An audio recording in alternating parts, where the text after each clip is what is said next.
Bismillahirrahmanirrahim. Assalamualaikum warahmatullahi wabarakatuh. Alhamdulillah. Salatu wassalamu ala Rasulillah wa ala alihi wa ashabihi wa man tabi'ahum bi ihsanin ila yaumiddin amma ba'du. Insyaallah di kesempatan kali ini kita akan lanjutkan pembahasan dari kitab Ghayatus Sul. Dan sebelum masuk ke kitabnya, kita akan membahas dahulu secara umum mabahis usul al-fiqh. Nah, ini sudah pernah kita jelaskan juga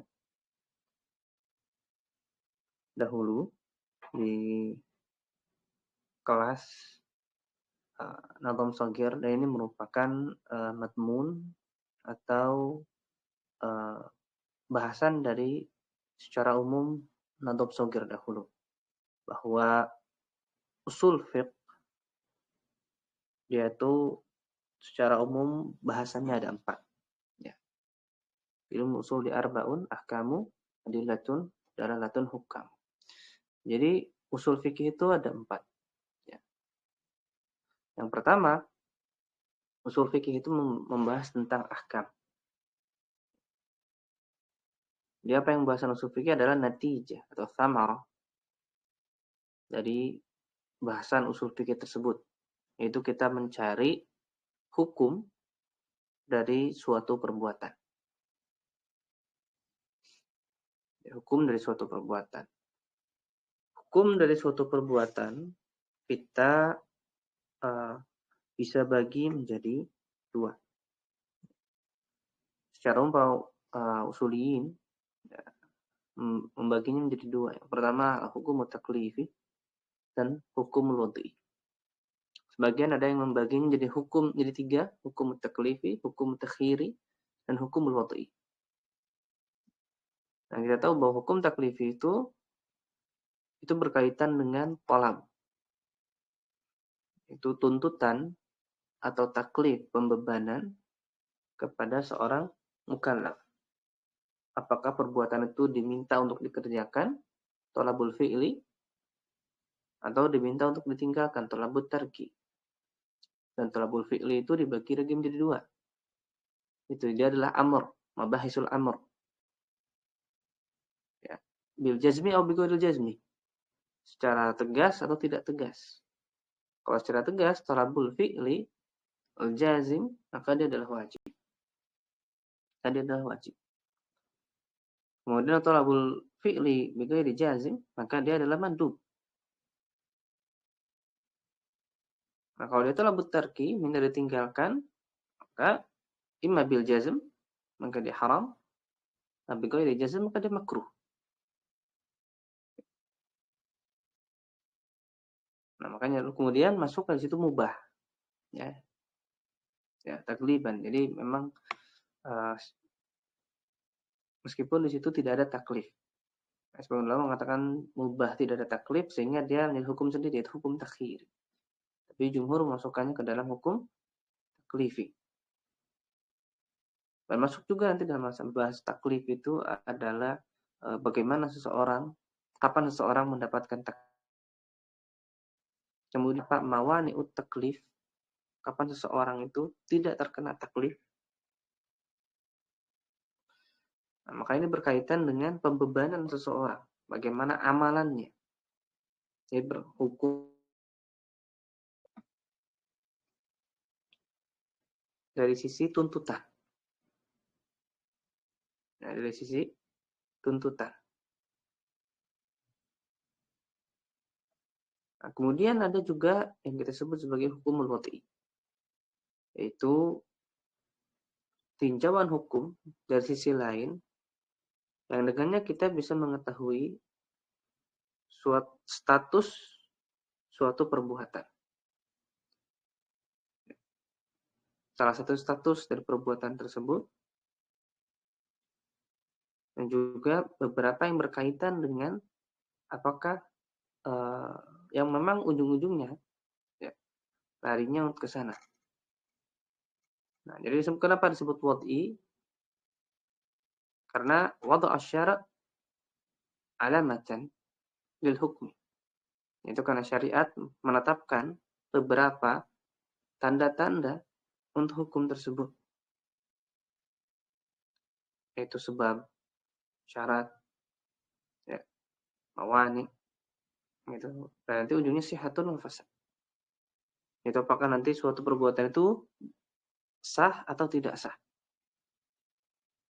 Karena kan kalau kita melihat amalan itu, amma itu dia wajib dari sisi tuntutannya, wajib dikerjakan atau wajib tinggalkan, kemudian dari sisi sah atau tidaknya. Itu secara umum memang tujuan dari ilmu fikih. Bahwa kita mengerjakan sesuatu itu pengen haram kan? Terus kalau dikerjakan, kapan dia dihukumi sah, kapan dihukumi tidak sah. Kemudian kapan dia mendapatkan keringanan, yaitu rukhsah, kapan dia tetap pada hukumnya, yaitu azimah. Nah, itu juga pembahasan dalam hukumul wad'i.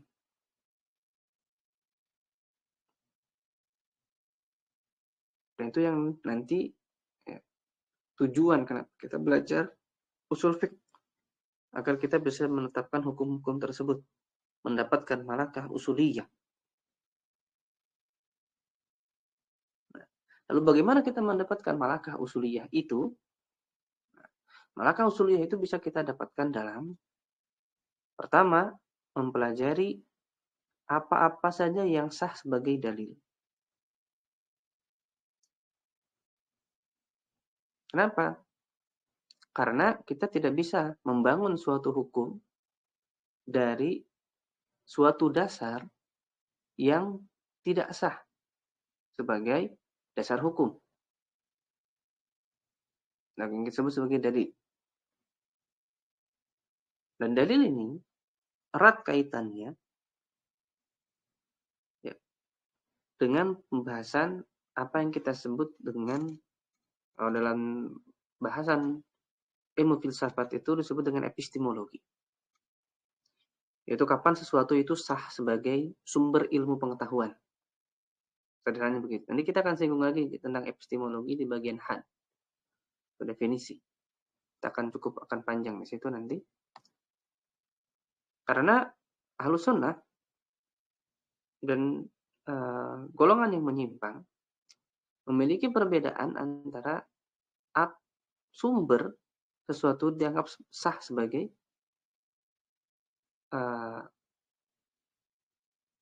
sumber ilmu pengetahuan atau sumber kebenaran lah. Sesuatu itu ditetapkan sebagai yang bisa memberikan ilmu. Nah, Ahlussunnah wal Jamaah menetapkan bahwa Al-Quran dan Sunnah dan Ijma' adalah sumber utama dari ilmu. Jadi dialah yang sah sebagai ilmu. Sah sebagai sesuatu yang dijadikan hujjah, apa istilahnya. Syar'inya hujjah. Ihtijaj bihi. Itu yang kita sebut sebagai ihtijaj, sebagai hujjah secara umum. Artinya dia sah sebagai ilmu pengetahuan. Kita sah sebagai menyandarkannya sumber kebenaran. Tersebut dengan berhujjah. Bahwa dasar yang kita pijak sah sebagai sumber kebenaran dan ilmu pengetahuan. Nah, itu akan berbeda dengan beberapa golongan yang menyimpang. Baik itu dari dalam Ahlus Sunnah dalam dunia Islam, dari baik itu dalam inti Ahlus Sunnah maupun dunia Islam secara umum, dan nanti non dunia Islam, macam begitu.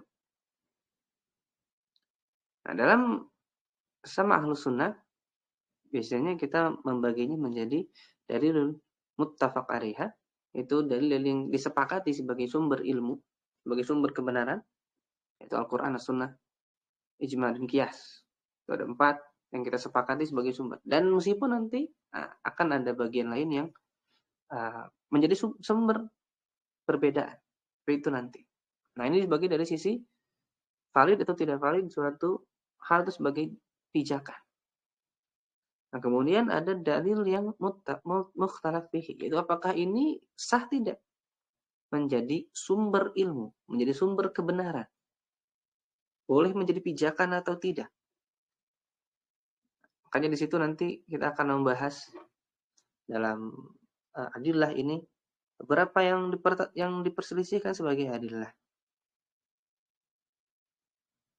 Seperti qaul sahabi, istihsan, istishab, maslahil mursalah, dan semisalnya.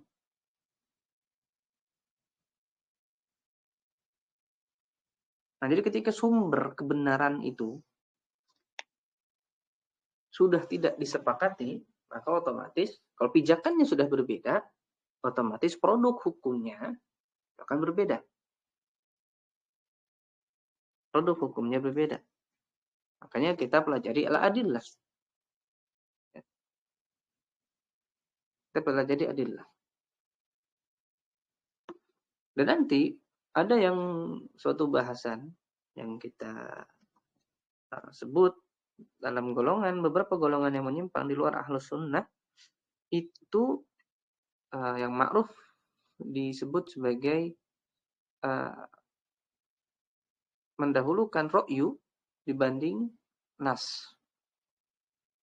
Atau istilah yang lebih dipopulerkan itu adalah mendahulukan akal dibanding naql, dibanding Al-Quran dan Sunnah.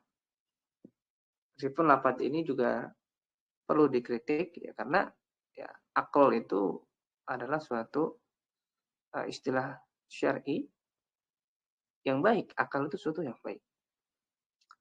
Dan menunjukkan justru orang-orang yang mendahulukan ra'yu itu bukan sahibul akal, justru bukan orang-orang yang memiliki akal.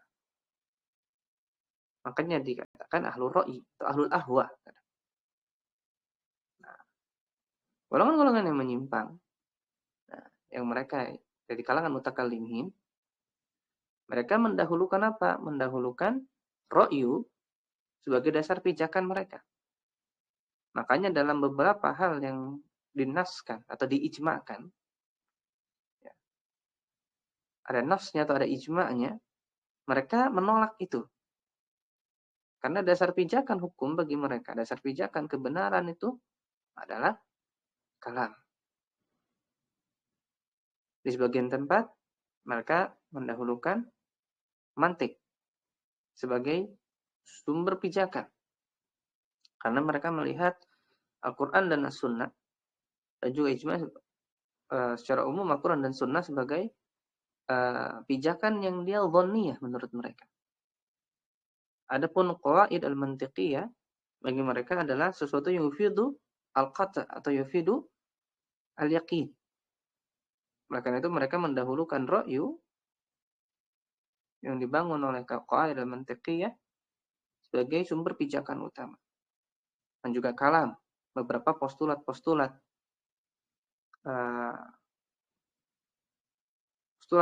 yang dibangun dari ilmu kalam sebagai pijakan. Nah, itu nanti akan perbedaannya, itu menghasilkan perbedaan.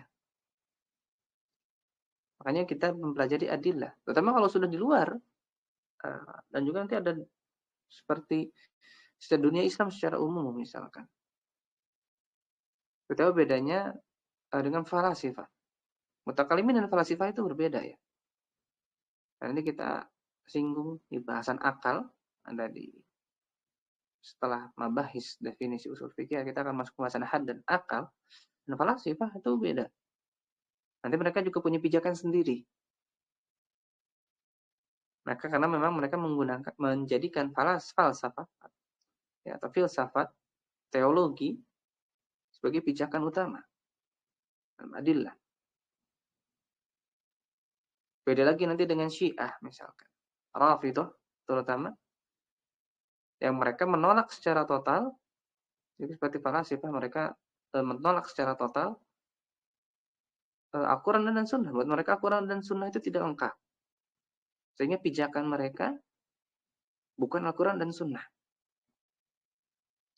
Dan kalau kita bicara dengan di luar dunia Islam, nah mereka udah bahasannya beda lagi. Ya. Seperti kalau kita berdialektika dengan misalkan Nasrani dan Yahudi. maka tentu al-adillah yang digunakan di situ atau pijakan kebenaran yang digunakan itu sudah harus beda lagi.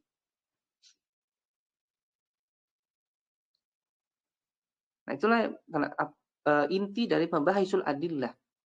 Ya, itu adalah suatu pijakan, suatu dasar yang digunakan sebagai sumber ilmu dan sumber kebenaran. Dan makanya nanti kita ingin berdebat ya atau mungkin berdiskusi membahas suatu hukum, maka penting di awal untuk menetapkan apa sumber yang disepakati bersama di dalam ilmu jadal dan munadharah itu adalah suatu set kebenaran yang disepakati bersama. Mana sumber yang kita bisa sepakati bahwa itu adalah pijakan. Makanya diskusi ya atau mungkin dalam bahasa itunya jadal atau debat itu tidak akan pernah bisa sampai pada suatu titik, pada suatu kesimpulan ya. Kalau pijakannya sudah berbeda di awal. Pijakan kebenarannya berbeda. Tidak akan sampai. Harus disepakati di awal. Pijakan yang disepakati bersama apa, kemudian mahalun nizanya, titik perdebatan yang mau dibahas, baru setelah itu diperdebatkan. Atau mungkin didiskusikan. Nah, makanya dalam naqd pertama, itu yang ideal. Kalau misalkan memang berbeda, sudah beda pijakannya, maka nanti yang dinaqd ya, itu sudah bukan dalalahnya. Yang dinaqd itu adalah kenapa dalil yang Anda gunakan itu tidak sah sebagai dalil.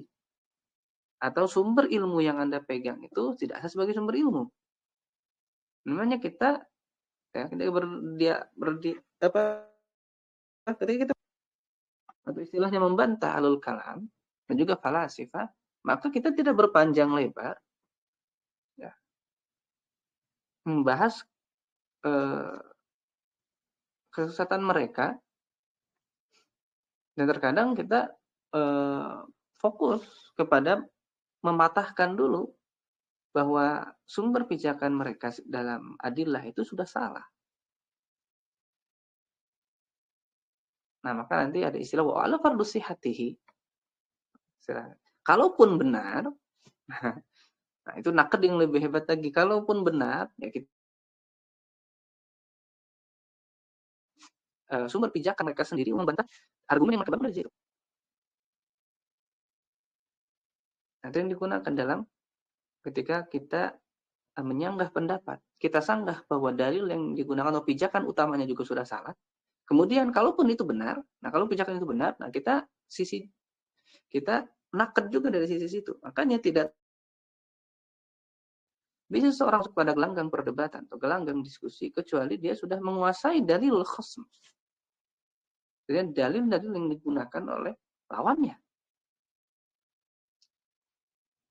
Makanya tidak bisa kita cuman berdebat, kita cuman atau berdiskusi, cuman pegang punya kita saja.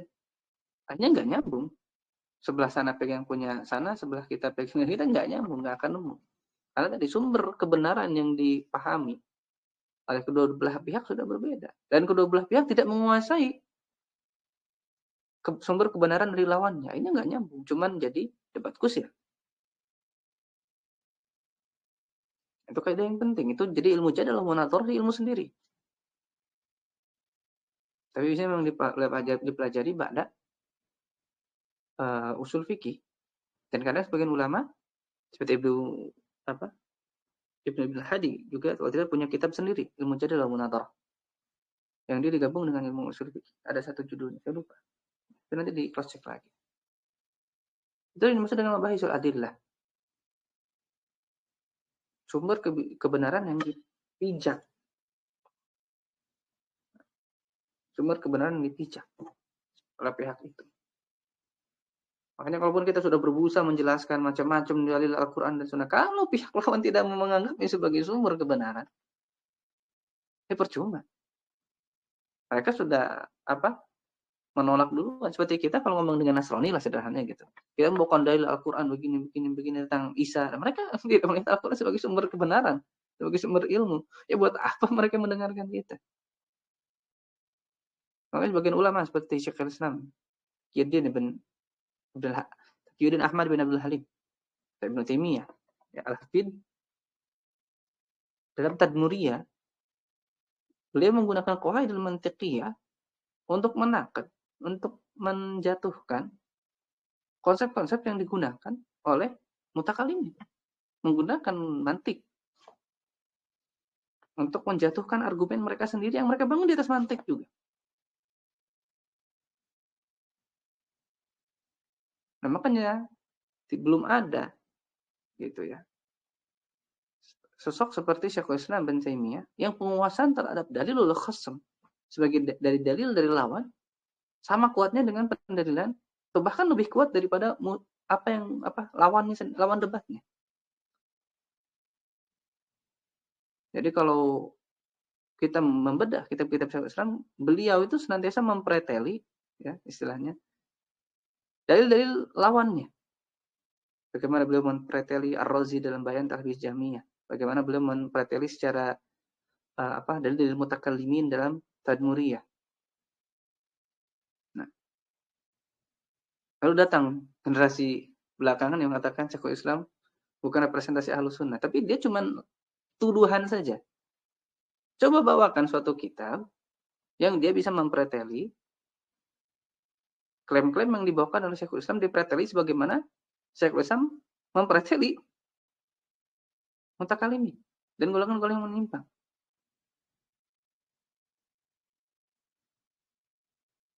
Tidak ada. Nah, disitulah inti dari perdebatan. Inti dari sanggah menyanggah. Kalau tidak bisa, jangan. Jangan masuk. Malah kelihatan dalam tanda kutip bodohnya.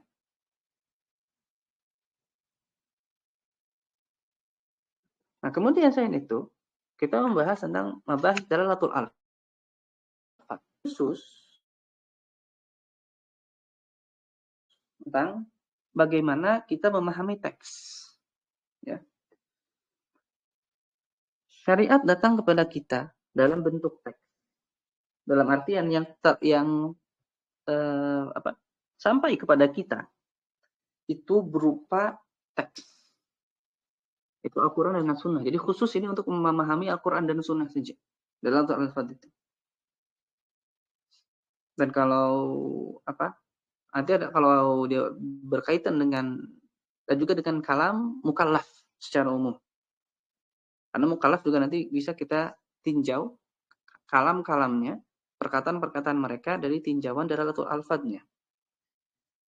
Terutama kalau dalam pembahasan nanti mabahasul muamalah seperti akad nikah, sumpah, nanti ada dan yang erat kaitannya azar gitu ya dengan ucapan akad nikah, talak gitu ya. Nah, dan sering saya tekankan biasanya bahwa nanti penting bagi seorang faqih untuk mempelajari juga bahasanya sendiri, bukan bahasa Arab, bahasanya sendiri, baik itu bahasa Indonesia, ya, kita di Indonesia dan juga bahasa daerah.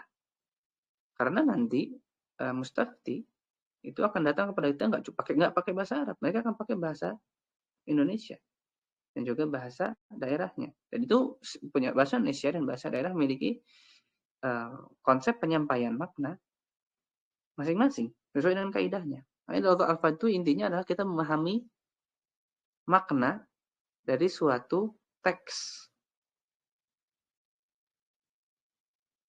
Kenapa kita membahas dalalatul alfaz dalam bahasa Arab, dalam bahasa Indonesia, dalam bahasa Arab itu karena memang nas pertama yang utama yang kita pelajari memang Al-Qur'an dan As-Sunnah. Yang itu berada dalam bahasa Arab. Sehingga kita mempelajari banyak mabahis yang berkaitan dengan itu. Namun, ketika kita nanti di masyarakat, penting bagi kita juga untuk mempelajari dalalatul nas yang ditujukan oleh bahasa lokal. Karena tidak mungkin nas itu, teks itu tidak memiliki makna. Buat apa? Karena bahasa itu digunakan, apapun bahasanya, itu untuk menyampaikan makna. Sehingga kalau suatu makna, suatu teks itu kosong dari makna, itu suatu hal yang mustahil. Karena bahasa digunakan untuk menyampaikan makna. Itu tujuan awalnya. Kalau dia kosong dari makna, buat apa? Gunakan bahasa.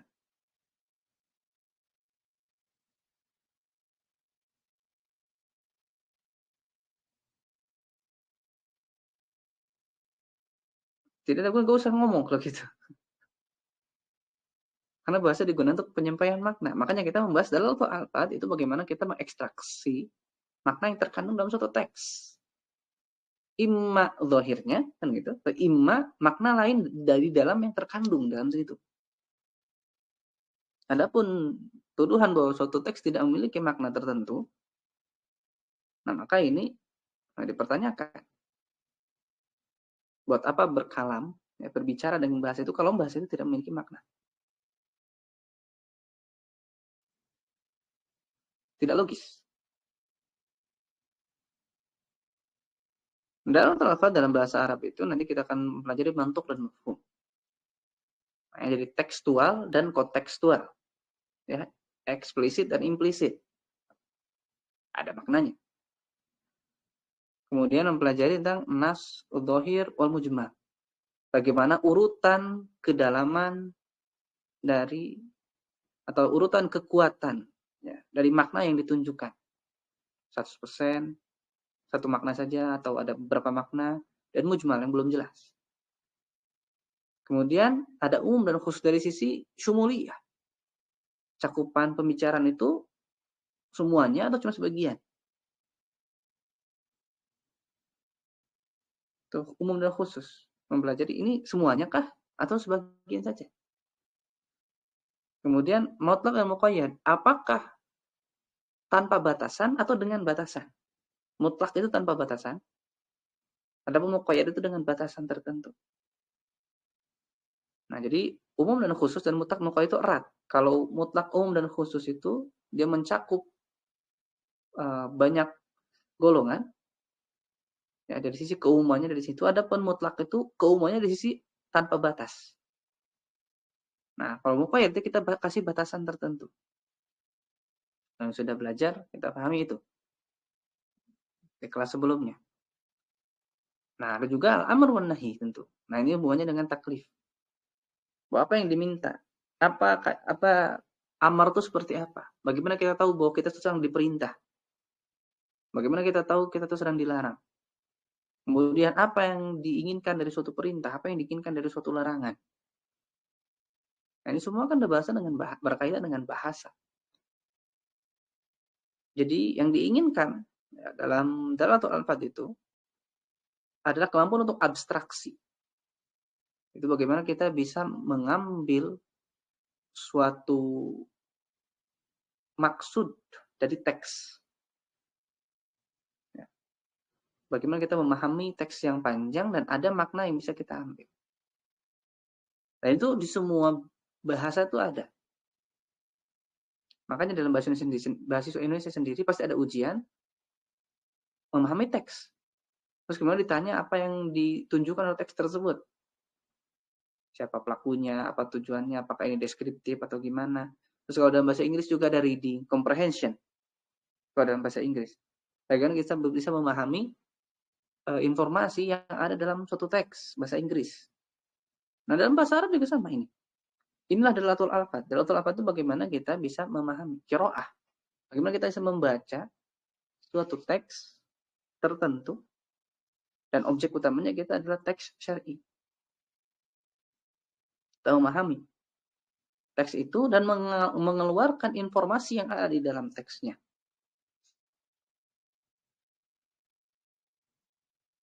Nah, itu adalah inti dari syariat sebenarnya. Syariat itu hendak menyampaikan suatu informasi-informasi tertentu, makna-makna tertentu yang diwasilahkan oleh suatu atau diwasilahkan oleh teks berupa Al-Quran dan Sunnah. Dan teks itu, ya, pemahaman teks itu atau hanya bisa dipahami beberapa konsep-konsep yang dirangkum dalam Dalatul alfad menurut para para usuliyin. Yang ini tidak bisa sempurna kecuali kita sudah memahami bahasa Arab secara umum dari ilmu nahwu dan balaghah. Makanya saya katakan bahwa ilmu usul fikih tidak bisa lepas daripada bahasa Arab. Karena nggak mungkin kita bisa memahami kalau kita nggak ngerti bahasa Arab.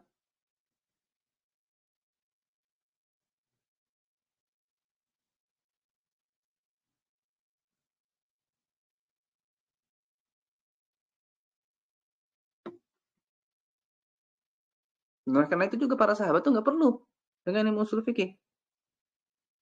Karena mereka sendiri sudah mencapai pada tingkat kefasihan luar biasa dalam bahasa Arab.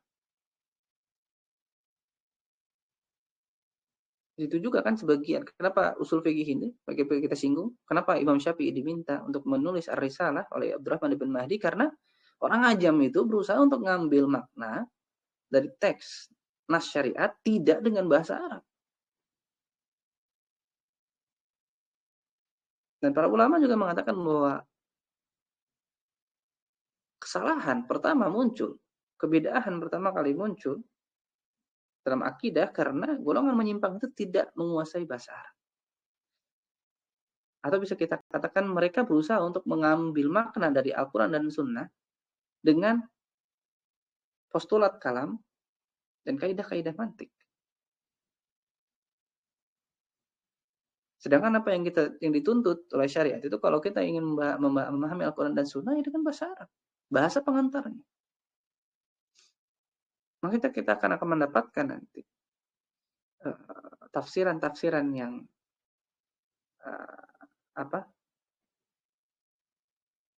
menyimpang ketika tidak menggunakan bahasa Arab sebagai alatnya. Kalau dalam studi liberal itu melepaskan itu dengan hermeneutika. Mereka melepaskan memahami suatu teks itu ya, dari minimal dari bahasa pengantar itu dengan hermeneutika. Jadi mereka bikin kaidah sendiri.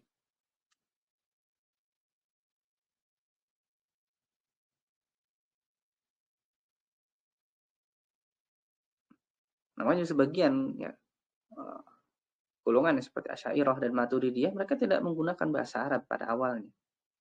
Dalam artian mereka tidak menggunakan itu sebagai utama. Mereka menggunakan postulat kalam dan ilmu mantik untuk memahami Al-Quran dan Sunnah yang gak nyambung. Akhirnya ketika itu tidak mendapatkan mengeluarkan makna yang keluar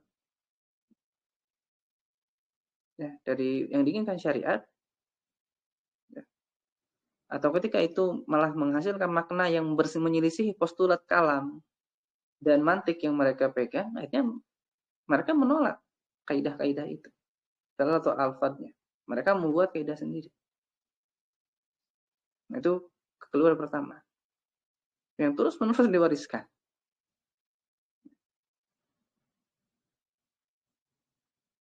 Ingat, bahasa itu pasti memiliki makna. Saya memiliki maknanya dan itu tujuan bahasa digunakan. Tidak mungkin satu bahasa itu tidak memiliki makna. Nah, jadi kan imma ya, makna zahirnya atau imma makna muawwalnya. Tidak ada yang di tengah sebenarnya. Tidak ada yang di tengah.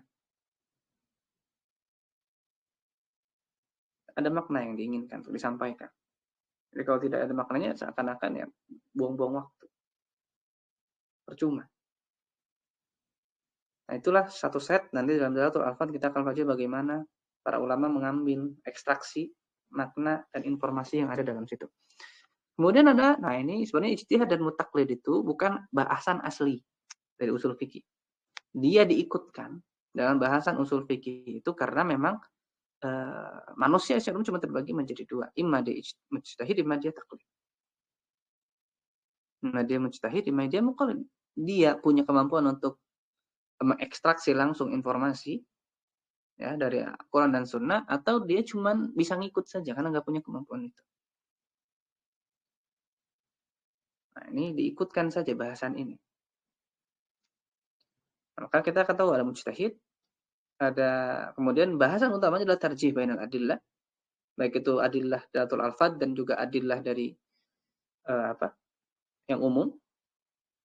Jadi kalau maksudnya tarjih bainal adillah itu baik itu dalatul alfadnya maupun adillahnya secara umum. Al-Quran dan Sunnah misalnya. Nah, juga ada membahas tentang muqallid, tentang taklid.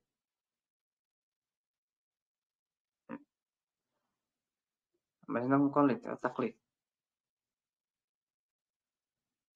Dan manusia cuma dua, imam mujtahid, imam muqallid. Nah, ada yang di pertengahan, campuran antara mujtahid dan muqallid. Dan itu proses yang normal.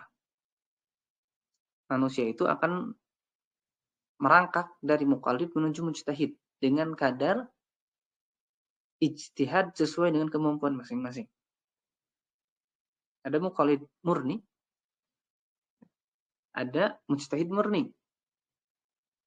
Nah, itu dua kubu ekstrim. Maksud alam artian, dia yang memang ikut-ikut saja, nggak bisa kemampuan apa-apa. Ada yang mutlak. Nah, disebut dengan mujtahid murni itu mujtahid mutlak. Dia benar-benar membangun semuanya sesuai dengan kemampuannya sendiri.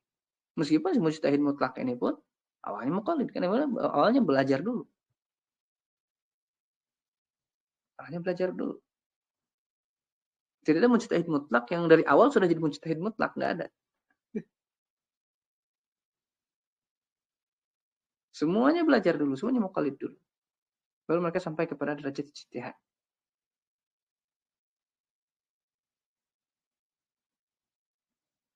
Nah, muqallid ini, kita yang sedang berusaha untuk mencapai ke derajat sana, nah, pelajarilah set-set ya, pembahasan-pembahasan dalam usul fikih untuk mencapai kepada derajat ijtihad itu. Bertahap, sedikit demi sedikit. Nah, dan para ulama akhirnya merangkum ya, atau mereka akhirnya dalam bahasanya Ibnu Rajab dalam Ar-Rad dalam manat tabaghairi madhahibil arba'ah mengatakan bahwa Allah lah yang memilih 4 madhab ini sebagai thariqah, ya, sebagai jalan untuk mempelajari, memahami fikih ya terutama. Itu Allah hanya memilihkan 4 madhab ini. Ya, sebabnya karena memang keimaman dari 4 orang ini, ya, dan juga mereka lah yang memiliki kaidah-kaidah penetapan hukum yang mapan dibanding yang lain. Kalau sudah kenal dengan dunia riset, maka kita mau tahu bahwa riset itu dia pasti akan punya bolong, sehingga disempurnakan oleh yang datang setelahnya. Kemudian disempurnakan lagi oleh yang datang setelah, kemudian disempurnakan lagi oleh datang yang setelahnya. Terus seperti itu. Nah, makanya kenapa kita tidak bisa untuk sekarang menjadi mujtahid mutlak, sebagian ulama mengatakan seperti itu, karena kita pasti masih ada nau' minal intisab. Kita pasti akan masih punya penisbatan kepada suatu madhab tertentu. Karena kita tidak bisa sampai kepada derajat ijtihad kecuali mengikuti thariqah salah satu madhab. Sehingga sebagian ulama cuma mementok, ya. Jadi mentok-mentoknya cuma jadi mujtahid madhab. Karena usul dan qawaid yang digunakan itu pasti ngikuti madhab itu. Dia belum bisa terpisah secara istiqlalan. Dia tidak bisa membuat suatu bentuk usul fikihnya sendiri. Makanya disebut dengan mujtahid madhab. Dengan mujtahid madhab. Sebagian ada di masing-masing madhab itu, ada yang diakui keilmuannya yang mungkin sudah mencapai derajat ijtihad mutlak. Meskipun mereka, orang-orang ini tidak mengakui itu. Tapi orang-orang yang selevel dengan dia, maksudnya sezaman dan setelahnya, mengakui keimaman kedua orang ini. Dan dalam sejarah Hanabilah, sosok yang hampir dominan, kalau bukan disepakati, yang dianggap sudah mencapai derajat keimaman ijtihad mutlak, 2. Abu Muhammad Muwafaquddin Ibn Qudamah, penulis kitab Al-Mughni, Kafil Muqni, dan mereka menjadi umdah. juga Raudhatun Nadir. Dia adalah sosok menjadi umdah Hanabilah mutaakhirin dan kitab Muqninya. Dan juga Taqiyuddin Ahmad bin Ibn Abdul Halim bin Abdus Salam Ibnu Taimiyah Al-Hafid. Hanya dua orang yang dianggap sebagai sosok mujtahid mutlak. Karena keimaman dua orang ini. Dan ilmu fikih dan ilmu usul fikihnya. Dan keistimewaan lain ya. Itu dari ilmu Ibnu Taimiyah terutama, bahwa beliau juga fokus dalam pembahasan akidah. Karena beliau menukilkan akidah-akidah salaf. Ya. Beliau adalah penukil dan mensyarih dan juga menakad akidah golongan yang menyimpang. Jadi beliau tidak membangun akidah beliau. Beliau itu hanya menukilkan dari akidah sebelum beliau, dari para imam, dari semua madhab. Kemudian beliau mensyarahnya, menjelaskan bagaimana akidah salaf itu dan membantah golongan lain di luar itu. Itulah yang kita sebut sebagai tugas atau hal yang beliau lakukan dalam pembahasan akidah.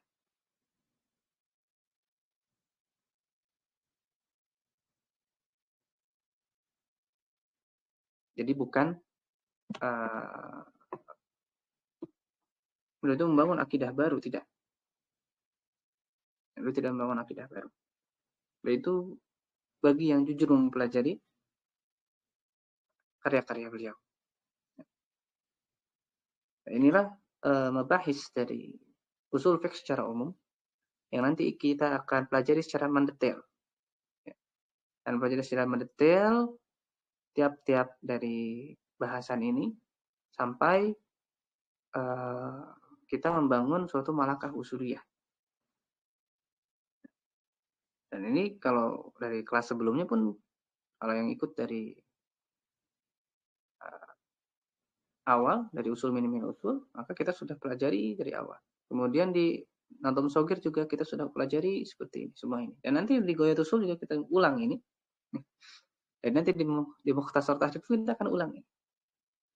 Tetapi dengan tingkat kedalaman yang berbeda. Begitulah ilmu. Itu semakin mendalam, semakin mungkin dengan pengulangan. Tidak ada kecuali orang yang memang diberikan oleh Allah kecerdasan luar biasa, yang hanya bisa mempelajari ilmu sekali kemudian dia mahir.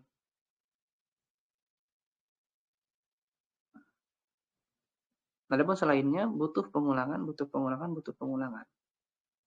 dengan tingkat kedalaman yang berbeda. Jadi tujuan dari murojaah, pertama tingkat belajar itu derajat. Nah, pertama pengenalan, kemudian nanti ada ziyadah dan murojaah biasa. Jadi ada ziyadah mabahis, tambahan bahasan, sekaligus murojaah yang sudah kita pelajari sebelumnya. Naik ke level berikutnya, kita sebenarnya mengulang hal yang sama, tapi ada ziyadah, ada tambahan. Begitu terus, di level berikutnya kita mengulang lagi semuanya dan ada ziyadah lagi. Jadi jangan sampai ziyadahnya dominan dibanding murojaahnya. Karena nanti kita butuh, untuk memahami ziyadah ini kita butuh usaha yang ekstra biasanya. Makanya para ulama mungkin di beberapa itu ada yang beberapa matan sekaligus, naiknya agak banyak gitu. Karena mereka mendahulukan murojaahnya. Jadi kasih ziyadah sedikit-sedikit aja. Sehingga dimungkinkan pembahasan yang sudah dipelajari sebelumnya. Itu yang ketika teman-teman akan lihat ada perbedaan mungkin di antara yang ada yang cuman kitab yang dipelajari itu sedikit gitu naik levelnya. Nah itu biasanya antara ziyadah dan murojaahnya hanya perbedaan di kadar ziyadah dan murojaah. Kalau yang memberikan matan sedikit terus tiba-tiba sudah level tinggi, itu kadar murojaahnya itu sedikit biasanya. Jadi naik ke level berikutnya itu sudah hampir ziyadah dominannya. Tambahan ilmunya lebih banyak dibanding murojaahnya. Naik ke atas itu bisa jadi itu semua sudah ziyadah dan nggak ada murojaahnya. Itu dianggap dia sudah mungkin dan tidak perlu murojaah. Adapun yang jalur lain misalkan dikasih beberapa matan, yang kita lihat mungkin mutaqarib secara umum. Nah, itu biasanya dikuatkan dari janibul murojaah. Jadi dari sisi murojaah itu ngulang lagi, dan ada ziyadah, ada ziyadah, ada ziyadah, ada ziyadah. Nah, agar lebih dalam, agar lebih kuat. Nah, insya Allah itu yang thariqah yang akan kita gunakan. Jadi kita akan lebih banyak naiknya, naiknya sedikit, sedikit, sedikit, sedikit. Karena itu yang akan lebih menguatkan. Dan itu yang lebih cocok untuk banyak orang. Ya, karena jalur yang mungkin hanya matan sedikit dan lebih banyak ziyadah dibanding murojaah itu cuma cocok untuk orang-orang yang memang diberikan kecerdasan. Nah, adapun bagi kita yang biasa-biasa, maka harus lebih banyak menjadi murojaah, mengulangnya terus. Sampai nanti udah sampai Rodautun Nadir, kita bekal masailnya secara umum sudah kuat. Baru nanti masuk pada ziyadah, baik itu ziyadah dari sisi khilafnya atau semisalnya itu sudah fokus di ziyadah, fokus untuk memahami ziyadahnya. Adapun yang sudah kita pelajari itu menambah pemahaman dan menambah kemungkinan. Insya Allah ternyata kita baru akan masuk matan di pekan depan, dan kita cukupkan pembahasan kita untuk anafsir di sini, dan kita ketemu untuk membahas definisi usul fikih ya nanti dan di pertemuan berikutnya. Ditutup dengan doa kafaratul majlis. Subhanakallahumma wa bihamdika asyhadu an la ilaha illa anta astaghfiruka wa atubu ilaik. Assalamualaikum warahmatullahi wabarakatuh.